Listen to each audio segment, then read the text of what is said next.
سلام و درود خدمت شما. امیدوارم که روز بسیار خوبی داشته باشید. در این کلیپ می‌خوایم در مورد کسب درآمد دلاری به صورت آنلاین در حوزه ارزهای دیجیتال با هم صحبت بکنیم. یک نکته مهم که در مورد این کسب و کار وجود داره این که این کسب و کاریه که برای همه درآمد داره. 1 میلیارد تومان در هر ماه میتونید پول در بیارید. حتی اگر روزی 1 ساعت وقت بذارید یا روزی 10 ساعت وقت بذارید، بیکار باشید یا کارمند، بی علاقه باشید، بی استعداد، خجالتی، شما میتونید اینجا 1 میلیارد در ماه پول در بیارید. اما کسب و کار ما چیه؟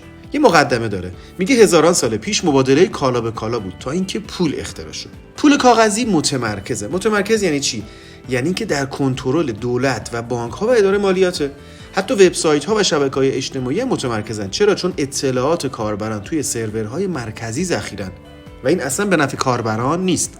سال 2008 سیستم غیر متمرکز به وجود اومد. امنیت این پروژه ها 100%. چرا؟ چون اطلاعات تو سرور ثابتی ذخیره نیست.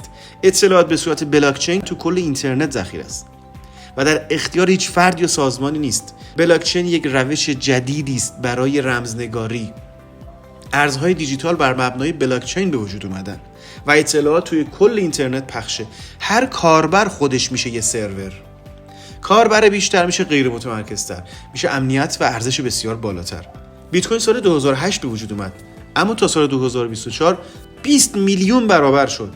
چرا؟ به خاطر اینکه کاربرش افزایش پیدا کرد، تراکنش روش افزایش پیدا کرد، هر روز غیر متمرکزتر شد، بهش پول وارد شد و الان 4 میلیارد تومان هر یه دونه بیت کوین، در صورتی که سال 2008 3 تومان بود. پس دنیای ارزهای دیجیتال که بر بستر بلاکچین و دنیای غیر متمرکزه نیاز به این داره که هر روز گسترش پیدا بکنه. اگه یه کاربر یعنی یه سرور، پس دوست داره که هر روز کاربراش بیشتر و بیشتر و بیشتر بشن. یه باشگاهی وجود داره به نام باشگاه اسمارت بایننس پرو. میگه بایننسی بشید و دیگران رو بایننسی کنید. بایننس رو دیگران معرفی بکنید. بایننس چیه؟ بزرگترین صرافی ارزهای دیجیتال دنیاست و سومین ارز و بلاکچین بزرگ دنیا رو داره به نام BNB و دلش میخواد از اینی که هست بزرگتر بشه. خب وقتی به اینجا میرسیم یاد یه سری شرکت‌هایی میافتیم که اصلا نه علاقه‌ای بهش داریم نه حوصله‌شو داریم، سابقه اینام ظاهرا همچین خوبم نیست. اما این نکته بسیار مهم، یه چیزی در دنیا اختراع شده به نام قرارداد هوشمند یا اسمارت کانترکت. میگه علاوه بر اینکه بیت کوین غیر متمرکزه و ارزهای دیجیتال غیر متمرکزن، پروژه ها رو هم میشه غیر متمرکز کرد. خب از چی میترسیم؟ از اینکه یک انسانی پشت یک سایتی پول مردم رو بگیره. خب اون انسان از روی پشت سایت ور میداریم، پروژه ها به صورت اتوماتیک انجام بشن، غیر قابل توقفن، غیر قابل تقلبن، غیر قابل هک هستن و میشه توش به راحتی یک عمر کار کرد. پروژه های غیر متمرکز در کنارش دیفای دارن. دیفای یعنی دیسنترالایزد فایننس، یعنی امور مالی غیر متمرکز. ما در حال حاضر توی دنیا سپرده‌گذاری غیر متمرکز داریم، صرافی غیر متمرکز داریم، وامدهی غیر متمرکز داریم و 10 ها چیز غیر متمرکز داریم که همشون توی گروه دیفای ها و اسمارت کانترکت ها قرار دارن که به راحتی مردم میتونن توش کار بکنن بدون که اصلا نگران امنیتش باشن. شبکه سازی متمرکز رو اینجا توی کادر قرمز میبینید. یک کاربر جدید یک مبلغی رو مثلا 100% رو به مدیر عامل میده که پشت یه سایتیه و اون بر اساس یک الگویی مثلا چند تا 5% به تبلیغ کننده ها میده. هر وقت بخواد میتونه سایت رو ببنده و میتونه پولها رو بگیره و بقیه پولم دستمونه. اما توی شبکه سازی غیر متمرکز که پایین به رنگ سبز میبینید، کاربر جدید 100% مبلغش رو به بلاکچین میده، نه به یک فرد. و بلاکچین 100% پول رو به تبلیغ کنندگان میده و این روال تا بی نهایت ادامه داره. حالا پس میشه توی اسمارت بایننس پرو کار کرد.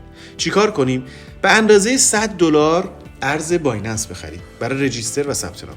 به دیگران بگید این کارو بکنن. خب این پولا کجا میره؟ نکته مهم، 100% مبالغ رجیستر و ثبت نام و کل این $100 ها هر 1 ساعت به عنوان پاداش به کاربران پرداخت میشه. حتی یک نفر خارج از این پروژه هیچ پولی بهش نمیرسه. این یک پروژه 100% کاربر محوره که خروجیش 100% و مالکینش خود کاربران هستن. از اونجایی که 100% غیر متمرکزه، پس بدون دخالت انسانه، بدون ادمین یا مدیر عامل، بدون تاریخ انقضا یا توقفه و بدون وبسایته. یعنی روی خود سایت جهانی بلاکچین بایننس داره انجام میشه و از این بالاتر دیگه ما امنیت نداریم.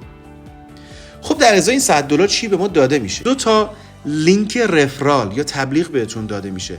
بهتون اجازه میده که 18 بار در قرعه کشی این سیستم شرکت کنید و برنده جایزه‌های $5 بشید. بهتون 300 واحد SPT3 میده که سهام اسمارت بانک هست که در چند دقیقه آینده بهتون میگم اسمارت بانک چی هست. و بهتون آموزش‌های تخصصی و حرفه‌ای ارزهای دیجیتال میده که بیرون شاید بالا بر 10 الی 20 میلیون تومان قیمت داشته باشه، اما شما میتونید با $100 که تقریبا با دلار الان میشه 6 میلیون تومان همه اینها رو یک جا داشته باشید. خب این $100 چطور تقسیم میشه؟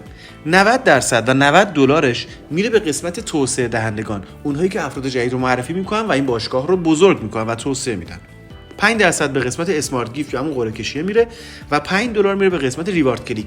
نکته مهم اینه از اونجایی که اینجا هیچ فردی پشت سیستم وجود نداره، حتی دکمه پرداخت پاداش رو خود کاربران میزنن و برای این هم پاداشی در نظر گرفته شده.